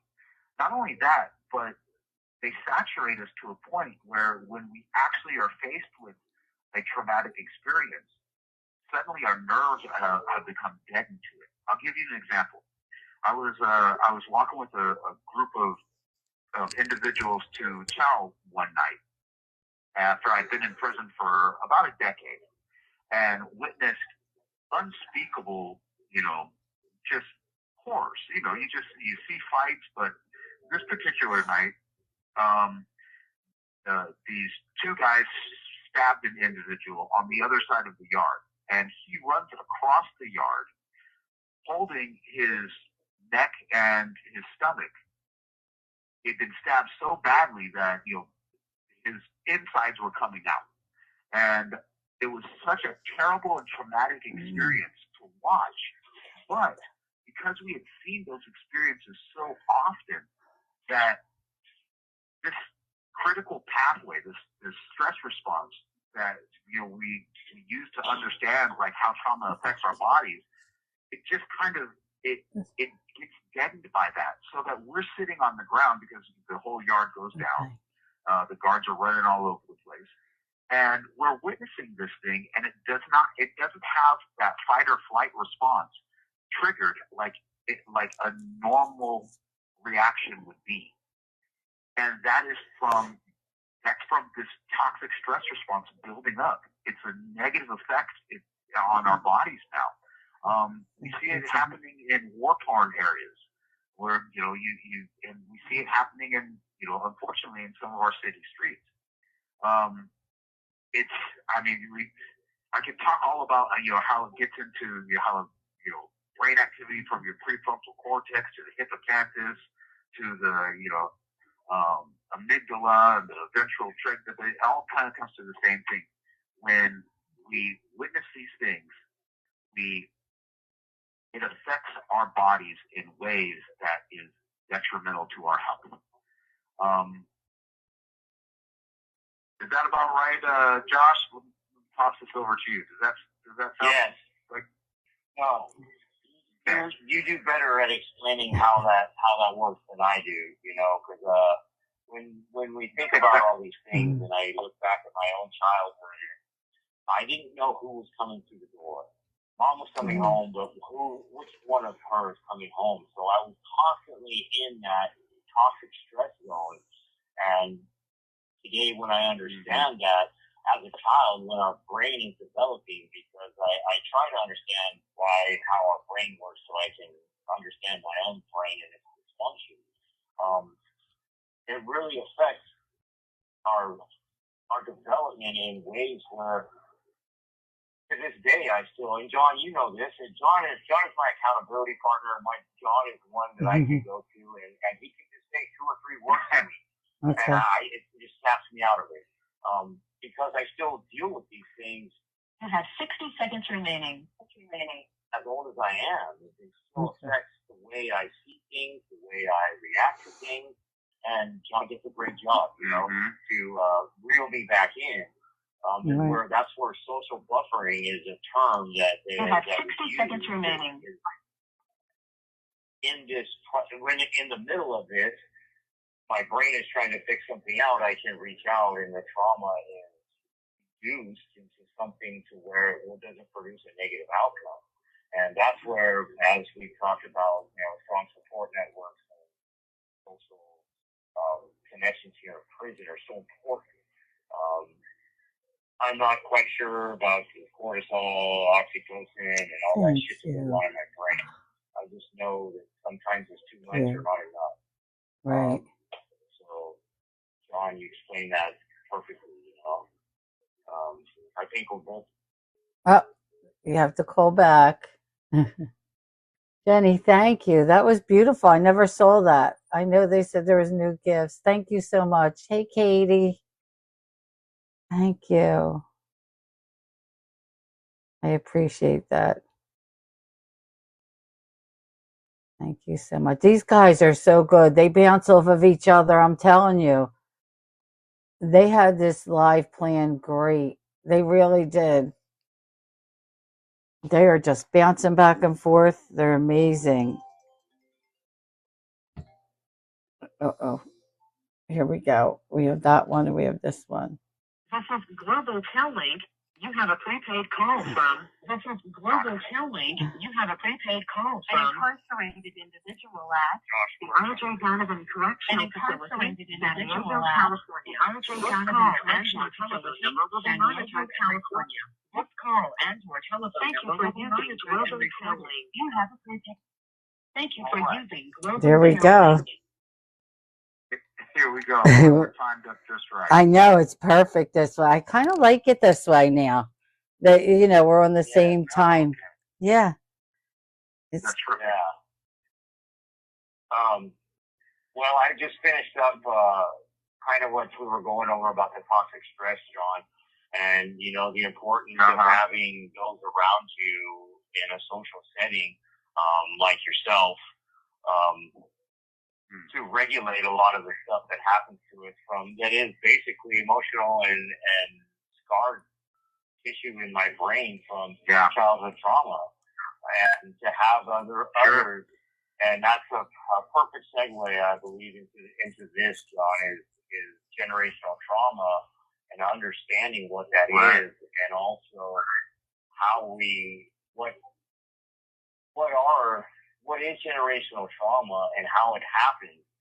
When we stop and we think about the collective trauma and adversities that's shared within a family, right? When we talk about grandma, grandpa, children, aunts and uncles and cousins, it's the same shit being spread out over what it is, Right. when we think about those things, it puts into perspective. I can have empathy and compassion for mom today. I can understand perhaps maybe the reasons why she was doing the things she was doing. Maybe that's what she was, raised up in. Yeah. And also, I mean, we can go back into the inception of time, a man and woman and having families to deal with these types of things. But when we go back, these are everybody's points of view in life, right? When we're in our adolescence and we start to become ourselves, right? We've already had our attachment style is already in place, whether it's good or bad, and we start to bring our core beliefs into it from these traumas through generational trauma, and we begin to put our own spin on all the crap, all the negative shit that was given to us back then. So, I mean, it's just one of those things that one negative experience leads to another one, and the psychological symptoms being transferred to the next generation. It just becomes a development of crap, generational trauma. And I see that in my own life. I see that in other people's lives, back in my life,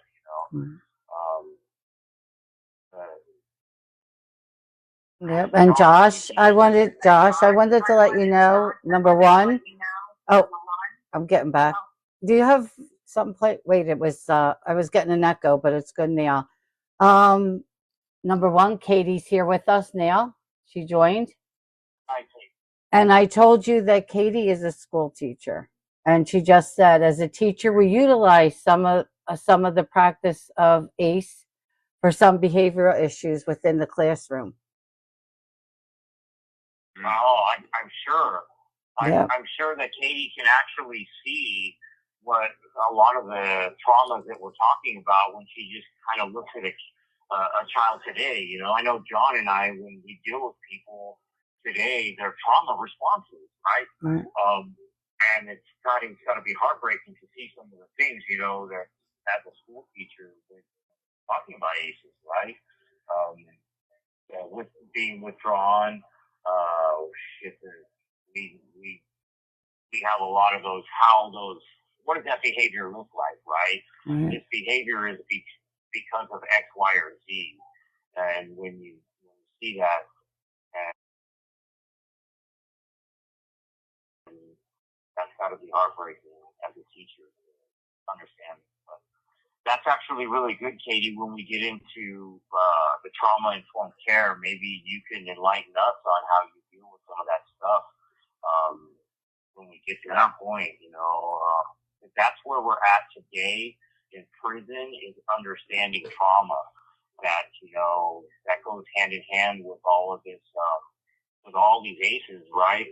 And not even our own crimes that we committed to come to prison are traumatic experiences for us when we relive them. When we've made this transformation from an antipathetic person into an empathetic person that has feelings that we can allow ourselves to feel. All of these things come into play now, and I can look at somebody and actually have empathy for them. Even if they're screaming in my face, I understand it's not personal to them. There's something going on. I have to, realize that maybe I don't know exactly what it is. But there's some sort of, that's a trauma response to something. Because in prison, I think I said this before when we talked about friendships, when you're confined or when you're incarcerated, you think about things in your life, Marge, and people listening, that are trivial. They're huge in prison. And when we don't get them, we get a trauma response from the majority of the people. And you can tell the individuals who have done the work and understand their childhood trauma and how to use coping skills and strategies and tools today to mitigate those problems. And a lot of it comes with the lack of patience as we navigate not only prison, but people act out on a daily basis. And it happens on both sides, not just with the incarcerated population, but all these people that also come in and work inside prisons across the nation. I'm sure it's no different from California to New York, or even where you guys are out of Florida, Marge. Right. This is something that we see, and I'm sure John can attest to this, that sometimes it's upsetting, right? Because I don't want to say it's simple by no means. That is not what it is. But when you can understand self, what was our parents and our caregivers doing to us, and our grandparents, or what, all those things, when it makes all of this up, what is it that you can look at and understand that this is what's happening, and you know what I'm saying? Like, if you're hungry, you eat. If you're acting out this way, what's making you do that to address that issue? Yeah, absolutely. When it comes to that, I kind of got off of the generational trauma, but it is kind of ties into that. And Cindy said this is very interesting for sure. They are great speakers. Thank you, Cindy. Thank you, Cindy. When we talk about this transgenerational trauma, because our grandparents gave it to our parents, and it's funny. This call and/or telephone number will be monitored and recorded. It's interesting when I think of my parents and the way our dysfunctional home was, and then when we went to Grandma's house, it was fun. We got to do what we wanted. We got to eat ice cream. They cared for it. This call and/or telephone number will be monitored and recorded. It wasn't what our home was. We liked to go to Grandma's house, and we spent a lot of time with Grandma. That was almost like they helped raise us. So that was also confusing, but to now understanding that as I look back, where was that generational trauma? They weren't, expressing that or showing us that, my grandparents. And then when I have those conversations with Dad, and he's like, well, those are your grandparents. You see them differently than I do, because when I was raised, X, Y, and Z was happening. So that's also an interesting point that, when I look at generational trauma, because I didn't see it and stuff like other things, so I came to prove it. Right. It comes into, unresolved trauma. Exacerbates our ACEs, and how we go from that. John, you got anything to add to the mental health aspect of transgenerational trauma? Well, sure. Two things. One is I do want to commend Katie and all the other school teachers out there, because being able to buffer that and provide a space where people can intervene, whether you're a school teacher or a caregiver or something like that, really lowers the risk of long-term trauma to kids. So that can't be understated. But when we talk about like you had mentioned, this call and/or telephone number will be monitored and recorded. Generational trauma, and I kind of want to put a little bit of a face to it, like, because collective trauma or historical trauma, those are those adversities that are shared by a group of people, right? They're large scale events, like recently they had the floods in Texas. Those kind of natural disasters that affect a whole community. Those form collective trauma. Those are things that people have gone through, not just as a generation, like as a family, but collectively, right? I mean, we're talking about past experiences endured by specific groups of people. Think of events like slavery or like the Holocaust or something like that. So historical trauma, it's also known as generational trauma. And then there's intergenerational trauma or even transgenerational trauma. The fact that traumatic experiences that happened to generations past that were, like MargeC talked about growing up in an Italian family. Italian families aren't known for processing traumatic experiences out in the open, right? Just generalizing a little bit. But those can lead, if there are some of those traumatic experiences there, like the skeleton in the closet, they can lead to negative psychological symptoms being transferred to our children or our children's children. That's what transgenerational trauma or generational trauma is. It's actual trauma passed down from generation to generation. So what a lot of research has come around to nowadays is what's known as the legacy of generational trauma is passed down, like actually encoded in our genes, like epigenetics, right?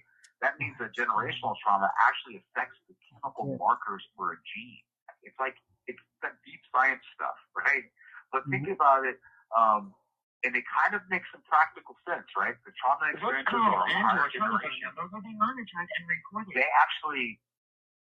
actually leave like a marker. They leave an impression in our DNA that actually can get passed on to successive generations. And so, like transgenerational trauma that's triggered by something, if it's racially or I think we might be witnessing that with the stuff that's going on in Gaza right now. These triggering events happen, and the response to that can really vary. But a lot of times it includes our versions of like what our self-worth is, or even our value, or even self-esteem struggles, depression, substance abuse, shame, guilt, anxiety, hopelessness. All these things can be extreme reactions to stress that could like transcend generations. So to people like Katie that are who I view as being like front line, kind of like what we do with IPEP in here, we actually get to be, we take the role of teachers, even though we kind of coined the phrase facilitators for the work that we do, but we come alongside people and meet them right where they're at. And sometimes, we have to develop these coping strategies alongside those people that we, that we interact with to, just to help out not only them but ourselves, because we're all in this melting pot together. So it's really interesting the way that people cope and view the world and move through their lives, and the way that that's actually impacted by not only their own personal traumatic experiences, but even those things that might have happened to. You have 60 seconds remaining. You have 60 seconds remaining. So, yeah, we're on time. That's right. We're right on time. I know. Yeah. How about that? So I'll log off, and then I'll call you right back along with Josh. Okay. Okay. Marge, before it cuts me off, I'll call right back. Did you want to start wrapping up for tonight? Or whatever you want to do. It's 10:18 here. It's up to you. We have a little bit of time. Okay, because we wanted to discuss real quick. We'll run through this last one, and then the last topic was, what have we done? What can we do, and what have we done to break the cycle of generational trauma that leads to ACEs? And that's where Katie might be some help. Okay. This is Global Link. Call right back. Call from an incarcerated individual. Hi. The RJ Donovan We are speaking with 2 inmates from Donovan State Prison, and we're talking about ACEs tonight. Have a prepaid call. You will not be charged for this call. Thank you for using Global Link. All right. We're back. Well, you're back. We're waiting for Josh now. For Joshua. Yes, yeah. Marge, do you have any questions or anything that I could expound on or clarify? Because what I don't want is for this to be super nerdy and out of touch with anyone. One second. I want it should be relevant. Right, exactly. No, so far, I'm just following along. Everything seems. Let me just finish with the call. I'm answering his call. 1 second. I try not to play it on speaker. I don't want to interrupt you, but here we go. I do have him back. So I do have. We got you. Okay, we're both here. All right. Yeah. You there, John? Yeah, John's here. Yes. Did you have any questions? So, Anybody, if someone watching the live, if they realize they have a high score, like what is the first step they should take towards healing? Or like, I don't know how far in advance we should go, like talking about this, or is that part of something else? But is there? Now I think we can jump right into it. Right? Okay. Absolutely. So that was my I question. mean, sure. Okay. Well, because I think honestly, we could probably go down like, the list of all the bad stuff that can happen if you don't jump in and do something, right? Mhm. But like really, I guess This call and/or telephone number will be monitored and recorded. that really when it comes to trauma, it can be prevented a lot more easily than it can be healed. But when it comes to breaking the cycle and like interventions and things that like how we can help, I think that's honestly it's a really good question because like so far we talked about how trauma creates these harmful mental and behavioral and physical outcomes, across one's life and even into other people's lives, and then like how those cycles kind of can affect our community and across generations.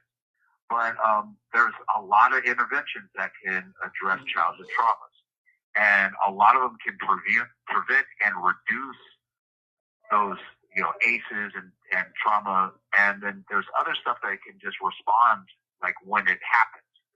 And there's even these responses that are designed to enhance insight and like develop coping strategies and education and preventative stuff, kind of like basically like what we do with our IPET program in here. So like as far as just how we can all like personally invest in bettering our community, right off the bat would be prevention, right? Being able to recognize and reduce those risk factors and promote, protective stuff.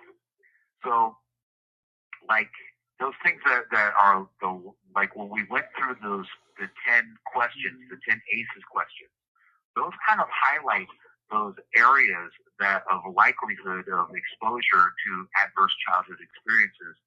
And, so if we can see those and do essentially the opposite, right? The protective factors that kind of mitigate the impact. One of the things too that I think is real important is noting that like even with the presence of adverse experiences, it doesn't necessarily mean that somebody's automatically going to have these long-lasting problems or end up in prison or any of that stuff. The long-term negative outcomes are really increased by more risk factors, but they're decreased by protective factors. One of the biggest one is what they call social buffering, which is essentially just being a kind person to other people. I mean, it really comes down. I'm a guy of faith, and like one of the best words is just do unto others as you would have them do. I think that just meeting people right where they're at and really loving them. This call and/or telephone number will be monitored and recorded. Just actually being in a place where we can care about people and help people out, meet them right where they're at is huge. So that's a very, very like huge risk reduction, I'd say. Then there's like levels of intervention, right? Intervention, so just making ourselves available or directing somebody to somebody who a professional. That can go all the way from dealing with children to family members to community activism and wider society level. I've used for podcasts as something like that, right? Where you're actually heard of it. John, you got a little bit low. Did you change your position? Oh. Okay, there you go. Now, A little better? Yeah. Better. But yeah, okay, cool. So I see like even the work that you're doing is a level of intervention that can reach a community and reach a wider society on a level that that one person acting by themselves can't. And then there's like reaching out to people in those windows of opportunity, right? When people are vulnerable, like within the first 1,000 days of somebody experiencing something traumatic, just being there for people, it means a lot. So when it comes to children, it really is that first year of life, right? From like all the way up to age 2. We see something happening in a child's life, being there. Then there's these windows of opportunities in kids' lives between 9 and 14, because that's like when they're most susceptible in adolescence to, to some critical development. I mean, if we think about the times when we were at that age, for me, that was the age when I watched my mom's mental decline, and I watched my dad's, I saw my dad's removal from our family. So then there's like a third window that happens between the ages of like 18 and 21, and that's a transition to adulthood. But as long as we step into people's lives and meet them right where they're at, we can help them out in a lot of different ways, which kind of leads us to the last part of that kind of wraps this all in a big ribbon, and that's like the role of trauma and trauma-informed care. And unless I'm missing something, Josh, you have something you want to add to that, to the intervention part and the helping people out part? No, you're absolutely right, because when we're talking about trauma, everybody experiences things differently, and whatever they need is going to be different from person to person. And as John says, you just have to be there for them. I find in prison, sometimes they just need somebody to talk to. And when you can share, similarities and let them know that we're not too much different and just hear them out, a lot of times that's all it is. And as we do go into that trauma-informed care, it looks, understand the person. And that sometimes is difficult, especially when somebody just comes up right away and is in crisis or having an issue. You don't really know them too much on a personal level. You kind of have to figure all this out on the fly. Right. Because you don't know their cultural, you don't know what's going on in their culture or what they've been through and all those things, right? But just meeting them where they're at, letting them know that they're in a safe space. As we do a lot of this work, and as the question that you asked was somebody with a high number of ACEs, where do they start to work on, right? Those are the things that's unique to the individual. Also is to understand, the first and foremost that I had to understand for myself was when I read the book, The Homecoming by Josh Bradshaw, Freeing Your Inner Child. It really drove home the point that I was not responsible for the things I was doing or that were being done to me as a child. And to back up what John said, none of this exonerates our behavior as adults and the things, even I believe even if we were, teenagers, 17, 16, 17, 18 years old. What I mean is, things that were done to us, I had no control over. I had to let go of that. And that was a hard thing for me to understand, is the things that happened to us were not our fault. And when we talk about trauma, we want to blame ourselves for the reasons why these things happened. And that was a huge barrier for me. I don't know if we want to keep going as it's 10:30 your time. I have to log back out to log back in to make another phone call. So to get to the next step, John, what do you think? Can you do that in 15 minutes? I can do that right now. So the Substance Abuse and Mental Health Services Administration, or SAMHSA, they identified like 4 really easy components that we all can implement for, to develop what they call trauma-informed care. But honestly, it just makes us better people, right? This call and your telephone number will be monitored and recorded. It's a broad concept that it's relatively new. I mean, it came into the vocabulary in the early 2000s. But trauma-informed care is basically based on the understanding that trauma is common. It affects people's lives, and we should make every effort to just better engage people to reduce re-traumatization. You touched on a really good truth, and that's that jails and prisons are full of people that have extensive traumatic history, but incarceration contributes to even more adverse and individual community experiences of trauma. So it's like, it's not an excuse for bad behavior, but we can't use it to minimize it. But it's like, for many people that come into contact with what we go through it here, it's a traumatic event in and of itself. So for trauma-informed care, really comes down to what SAMHSA calls out the 4 R's. And that's realization that trauma impacts people, recognizing those signs of trauma, responding to it, just being there for people, and then doing our best to reduce re-traumatization of other people. There's some principles, but really it just means, looking past all the lack of resources or the political will and just trying to be better people.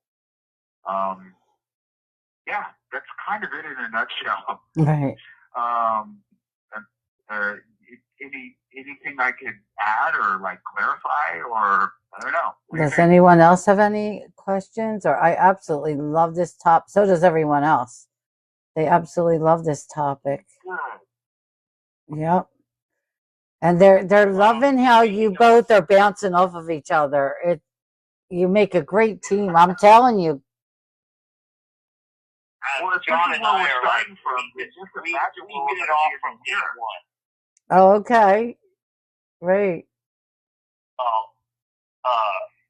With this topic, and I would like to say this, and John, he can back and he can put his 2 cents on it too, is this is such a big topic, and it opens up into a lot more of stuff, right?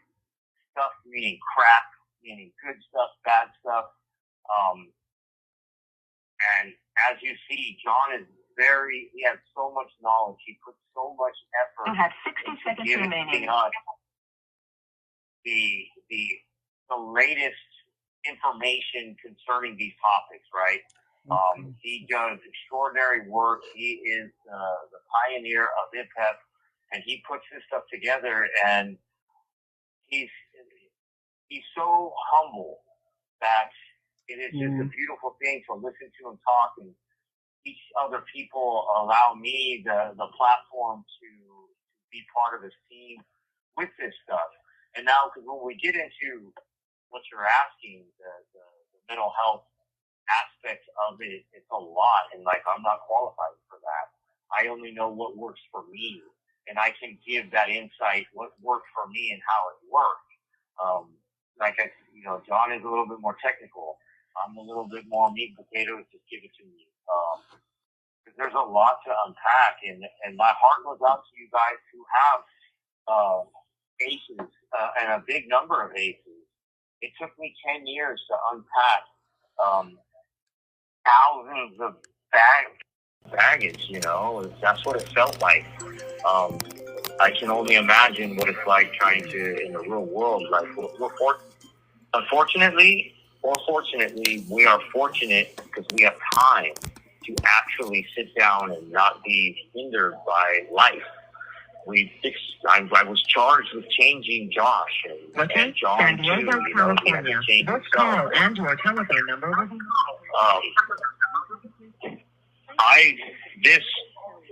this opens up the door. John and I have this conversation. ACEs and childhood trauma starts into a whole bunch of self-help topics, right? What is trauma? What is a victim's impact as a victim, as a perpetrator? What is domestic violence? What's a healthy relationship? What's effective listening? What are all these topics? That's what we're very well versed in understanding what that is. How do you communicate? You know, that sounds so simple. You know, how do you communicate? Well, you know what? I didn't communicate for 35 years of my life. I couldn't listen. So there's where a lot of these topics now, to understand these bases and how they've affected your life, they come with more to it, to understand how to communicate, understand what a healthy relationship is, what's a healthy intimate relationship, what's a healthy romantic relationship, what's a healthy friendship. All those are different. I didn't understand that, you know. And John gives such a perspective to where, you know, I love it when he talks about the brain, because, you know, the hippocampus and the amygdala and all them stupid things that are going on inside of our brain. I like it when he explains it, because I can understand it versus reading it. You know, I can read something about my brain, but when it's explained to me in a, I hate to say dumbed down level, but when he brings it down to my understanding of the level, we get further. Right, right. But you need that sometimes. And we have some comments. So Lisa says, great live. Yes, they work great together. That's from Lisa. Thank you. And Cindy, who is my friend, everyone here is my friends. I don't consider anyone followers. I don't do that. They're all my friends. Cindy, who is my friend and my mod, she helps me every day. She said, this is a great live. I'm very excited to hear more from both of you. Thank you very much. And that's You're from welcome. Cindy. Yep. Everyone's Marge, Go ahead. I gotta. I have to say you that would like to continue this into a part two, or another. Oh, sorry, John. Go ahead. Oh, that's okay. I was just saying that I'm really glad that that you had us on, and I'm glad that Josh had mentioned the fact that, you know, this is just like, it's like throwing a rock in a puddle. The wave, the ripple effect goes out, and it touches so many different aspects of our lives and our existence. Whether we're in prison or whether we're, you know, listening on the streets, the fact of the matter is, you know, these are real things, and to be able to actually have these discussions, I think are, you know, it's not some superficial thing. I mean, these are real lives, and we're surrounded by these experiences. And I think that the fact that we get to go through these together, and I tell you, I've watched, you know, Josh.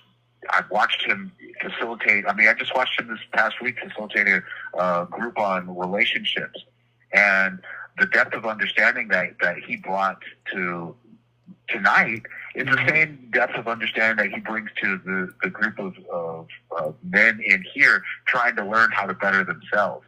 So I really, I feel fortunate and really blessed to be able to be a part of all this. And I love all the comments too. This is great. Right. And so, Jamie said, and John, I think Jamie is Josh's good friend, and Keith, and your telephone number will be monitored and recorded. And is Keith's wife. She said, you did amazing. I've been listening. I'm doing my homework. And Jamie, thank you. I'll be honest with you. I was a little nervous not having my sidekick with me tonight, because this is the first live I'm doing without Keith, because like he's my co-host. He's my partner in crime. I shouldn't say that, but he's my partner. My best friend. He's my best friend. Like I'm telling you, it's so hard doing this without him, but I have Josh, and I'm telling you, when Keith said that he couldn't, I said, take tonight off. Don't worry. We got this. He's like, you know what?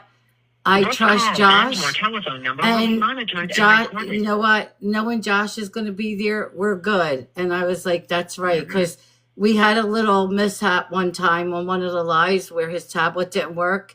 And it was last minute, like when I hit the live button.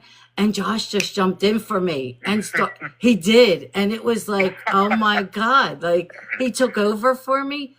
because I was nervous in the moment because it happened last minute. And Josh just, he took over and I was like, thank you. Like, it worked out great.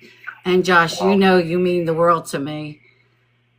Oh, thank you. Likewise. You know, the opportunity, the opportunity, as like John said, just to share the safe space, right? To open up and talk about these things. They're not easy. Right. They're tough. Yeah. They bring up a lot of tough emotions. They bring up strong emotions, and as we walk through, you know, we really wanted to get into the trauma-informed care, and what does that look like, right? And really, with Katie being a school teacher, she can see that, right? And John has put together a great packets for us to understand that. What is that? You know, because it's a whole bunch of good stuff that goes into that, and empathy, right? Understanding, compassion for the next man. It's not about me. It's not about you. It's about us. And that's where, when we go back to the beginning of the conversation, we're trying to be a culture shift here in prison by breaking down these barriers and being a community. And without community, without unity, we can't have community. And that is the whole shebang. Everything goes into that, right? Violence is no longer... This call and your telephone number will be monitored and recorded. We try to eradicate that from our communities that we live in. We try to change individuals by addressing these tough subjects of ACEs. When you see someone who's been in prison for 30 years start to open up, and John, you can attest to this, and ask a question about an ACE, especially when we're sitting in prison in a room and he's talking about sexual abuse as a child, and this man has been in prison for 30 years. It's a moving experience. I can't explain it to you. It gives me goosebumps to think, and he's talking about these things, and he's starting to open up and realizing that it's okay. It's okay to cry. It's okay to let these things out. It's okay to talk about them and try to understand them and understand that this is not your fault, and it doesn't define who you are. And that's what we try to bring out in everybody here, slowly. And it's a delicate process, and there's a lot of things that will come on top of this. That's why I said to you, Marge, with IPEP and what we're doing, it's the first thing that we know of, that John's been doing for years, where it's all peer-led. It's all volunteer work. The individuals who sit in the classroom they volunteer. They come in. They don't get any time off. They get a certificate and a chrono.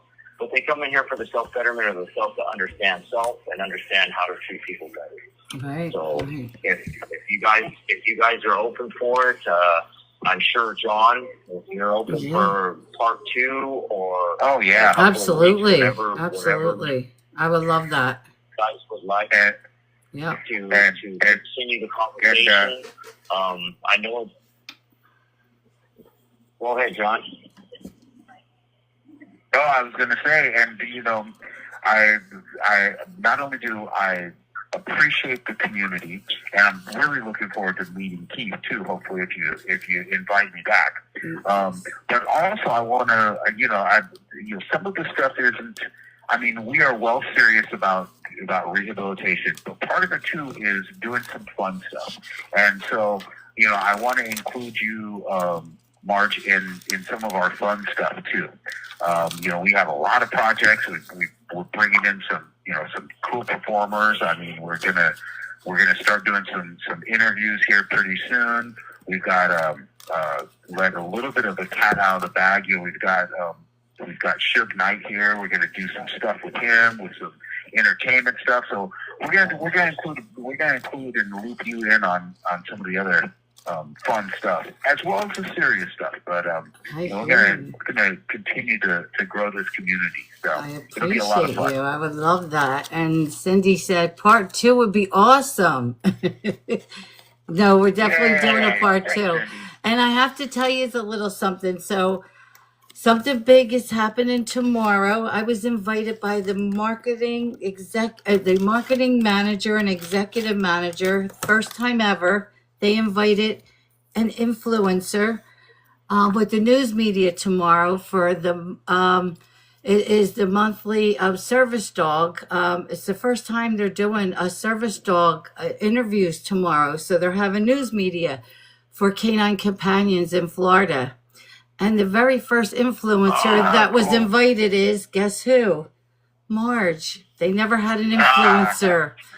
And I'm invited to be there tomorrow to do interviews. I never did an interview.